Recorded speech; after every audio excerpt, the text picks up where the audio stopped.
Good day, Saint Fabian. Okay, this is a continuation of the fundamentals of factoring. Kindly watch this video para mas maunawaan natin ano ba yung mga factoring techniques na meron tayo. Okay, the factoring techniques, we have 5. Greatest common monomial factor, difference of two squares, sum and difference of two cubes, perfect square trinomials, and general trinomials. We are doing this video para mas ma-master natin paano ba gamitin ang mga factoring technique na to. Ano yung mga kailangan natin i-consider and what are the processes that we're going to use. Okay, so let's start with the GCMF or the greatest common monomial factor. So ang kailangan natin gawin, check if the terms has common numerical factor and common variable. So ititingnan natin kung meron ba silang common numerical and common variable. Then do the 3-step process of factoring using the greatest common monomial factor. Pag na-check natin, we will now go through the process. Ano yung processes?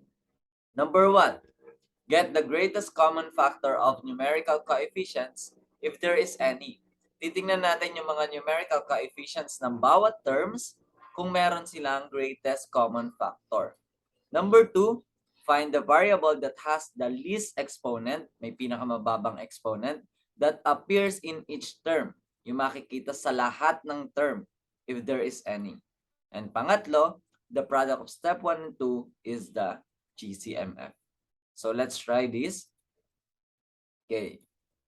12xy squared minus 24x squared plus 36x to the 4th. So, get the greatest common factor of numerical coefficients if there is any. So, we have 12, 1, 2, 3, 4, 6, 12. Ang 24, we have 1, 2, 3, 4, 6, 8, 12, 24. Ang 36, we have 1, 2, 3, 4, 6, 6. Naulit lang. Okay, kahit kahit hindi na natin ulitin yung 6 doon, okay? We have also 9, 12, 18, and 36. So these are the factors of the numerical coefficients. Now, sabi, get the greatest common factor. So the greatest of their factors, yung common, are 12. Okay? So kahit meron diyang 1, 2, 3, 4, and 6, pinakamataas pa rin 12. So the GCF now is 12. So number 2 step, find the variable that has the least exponent that appears in each term if there is any. So tingnan natin. Meron kayang variable na nakikita sa lahat ng term. We have x with exponent of 1, exponent of 2, and 4. So ito, 1 ang exponent. And di lang natin nilalagay. So the least exponent is x to the 1 power or x itself. So now, step 3, the product of step 1 and 2 is the GCMF. So we have 12 times x or 12x. That's how we get the greatest common monomial factor. So it is said here that if we already get the GCMF, we find the other factor by dividing each term of the given by the GCMF. Bawat term, i-divide natin sa GCMF para malaman natin ano pa yung isang factor. So we have 12xy squared minus 24x squared plus 36x to the 4th. GCMF is 12x. Divide all terms. So we have 12xy squared divided by 12x. Cancel this 12x. We have y squared. This one, negative 24x squared over 12x. Negative 24 divided by 12 is negative 2. X squared divided by x is x. So the last one, 36x to the 4th over 12x is equal to 3x cubed. So writing it, we have y squared minus 2x plus 3x cubed.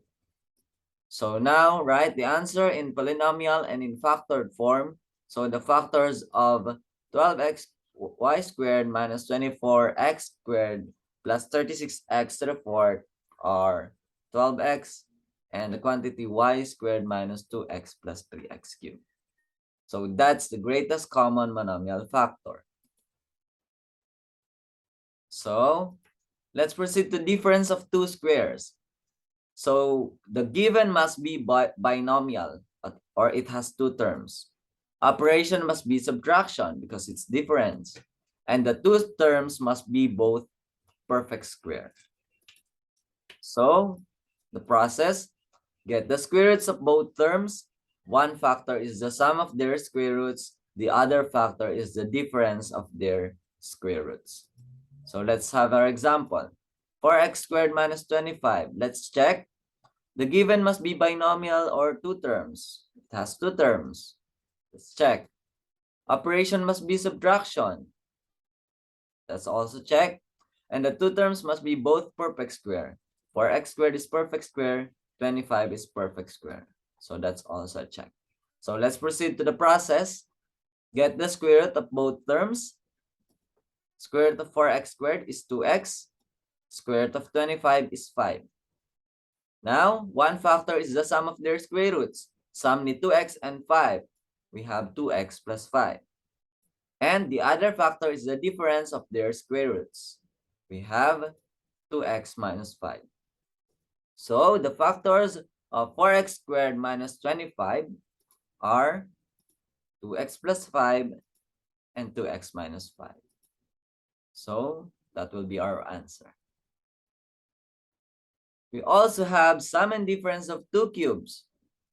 The given must be binomial or two terms. Operation is either addition or subtraction because sum and difference. The two terms must be both perfect cube. Okay? So the process, the factors are always binomial and trinomial.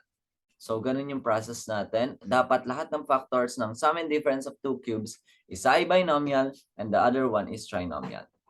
To get the binomial factor, get the cube root of each term of the given and copy the operation.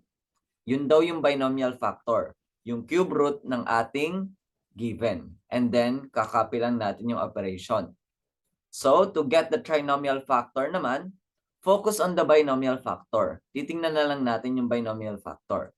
So, to get that first, square the first term, multiply the first and second term and use the opposite sign, and then square the second term. Paano yun? X cubed plus 64. Check natin if it is sum or difference of two cubes. The given must be binomial or it has two terms.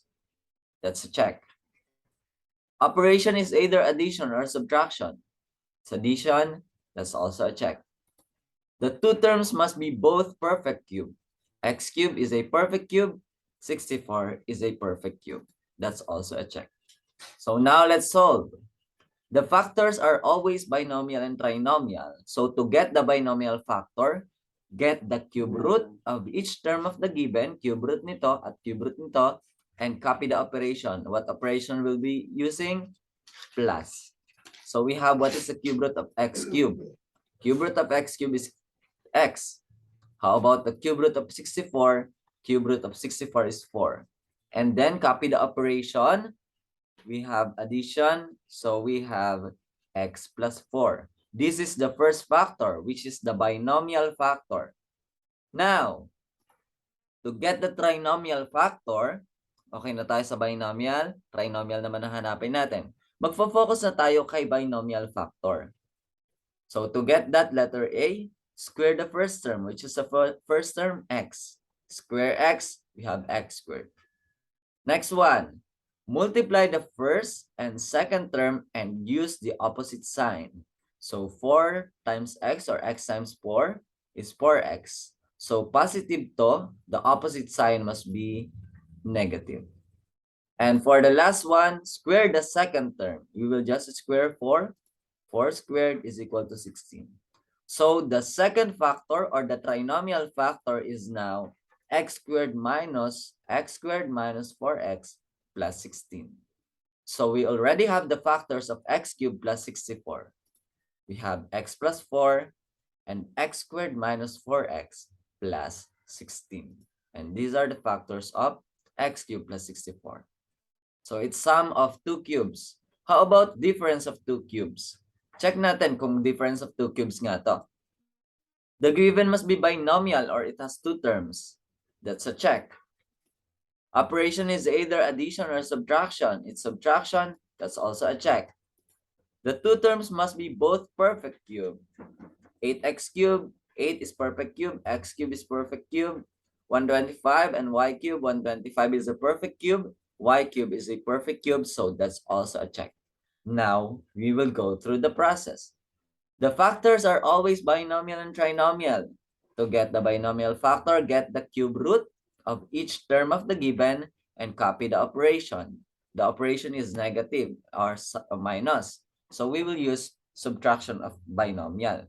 So the cube root of 8x cubed is 2x, while the cube root of 125y cubed is 5y. Okay, we will now copy the operation minus. So we have 2x minus 5y. That's the first term, the first factor, the binomial factor. Now, to get the trinomial factor, focus on the binomial factor. So 2x minus 5y. First one, square the first term. Square 2x, we have 4x squared. Next one, multiply the first and second term and use the opposite sign. 2x times 5y is equal to 10xy. The opposite of negative is positive. Pero hindi na natin susulat yan. Sulat lang natin kapag inilagay na natin sa trinomial. So, last one, square the second term. Square 5y, we have 25y squared. Okay, now the trinomial factor is 4x squared plus 10xy plus 25y squared. 4x squared plus 10xy plus 25y squared. So we already have the factors of 8x cubed minus 125y cubed, which are 2x minus 5y times 4x squared plus 10xy plus 25y squared. And that will be our factors.